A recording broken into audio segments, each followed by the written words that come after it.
ایک دن کا، اور آپ سوچ رہے ہوگے کہ چلو شادی خوشی کا ماحول ایک دن بجا لے گئے، لیکن میں ان سے تمام باراتیوں سب سے محبت کرتا ہوں، اس لیے کہ آپ نے مصطفیٰ کا کلمہ پڑھا ہے۔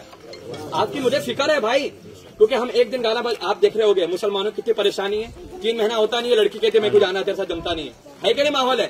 اب طلاق کتنی زیادہ ہو رہی ہے، یہ نہیں ہوتا تو ایک ہی ہوتا ہے، ڈاکٹر صاحب دوا دے دو 3 سال ہو گئے اولاد نہیں ہو رہی، یہ مسئلہ بھی پھیل گیا ہے۔ اور کتنے لوگ کیا رہے مولانا کے پاس، مولانا تعویذ دے دو، کیوں؟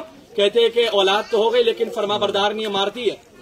یہ وجہ کیا ہے؟ اولاد ہو رہی ہے تو نافرمان، یا تو اولاد ہو نہیں رہی ہے، یا تو بیوی ساتھ میں محبت ختم ہو جا رہی ہے، 3-4 مہینے کے بعد شادی طلاق ہو جا رہا ہے۔ اس کی وجہ کیا ہے؟ جو ہم ایک دن مصطفیٰ کی سنت کو ادا کرتے وقت گانا ڈی جے گانا ناچنا خود نہ کرتے ہیں، اس کی نحوست کی وجہ سے شادی کے اندر جو برکتیں ہوتی ہے اسے اٹھا لیا جاتا ہے۔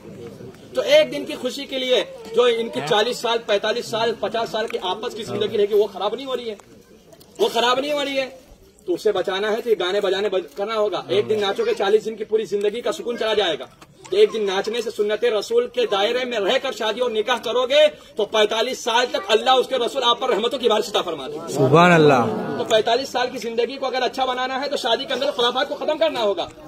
کہنے کا مقصد یہ، میں سنت پڑھ رہا تھا، اتنے دور سے گانا بجا کہ دماغ ہل گیا پورا، کہ یہاں پر خدا کی عبادت ہو رہی ہے، یہاں گانا بجتا ہے، یہ اللہ کا گھر ہے، اولیاء اکرام کا گھر ہے، لیکن میں یہ نہیں کہتا ہوں۔ لیکن آپ کو بتا دیتا ہوں کہ میں آپ پرسنل اس لیے کہ اس گاؤں کا امام ہوں، اور جب تک آب و دانہ رہے گا میں یہاں رہوں گا، کوئی ہٹا نہیں سکتا، جب تک اللہ چاہے گا کھلائے گا۔ اور میں حق بات میرے دماغ، کیونکہ وہ امام کچھ کام کا امام نہیں کہ جس کا ایمان کمزور ہو۔ اگر کھڑے ہو کے نہیں بولتا تو میرے پیچھے لوگوں کی نمازیں نہیں ہوتی، کیونکہ یار غلط ہو رہا ہے اور امام بولا نہیں تو میرے پیچھے نماز پڑھ کے کیا فائدہ؟ امام بزدل ہے، بزدل کے پیچھے نماز اور اس کی ابتدا کرنا جائز نہیں ہے، حرام ہے۔ سمجھ رہے بات کو؟ تو کہنے کا مقصد یہ ہے، تو میں امام ہوں تو میں اپنے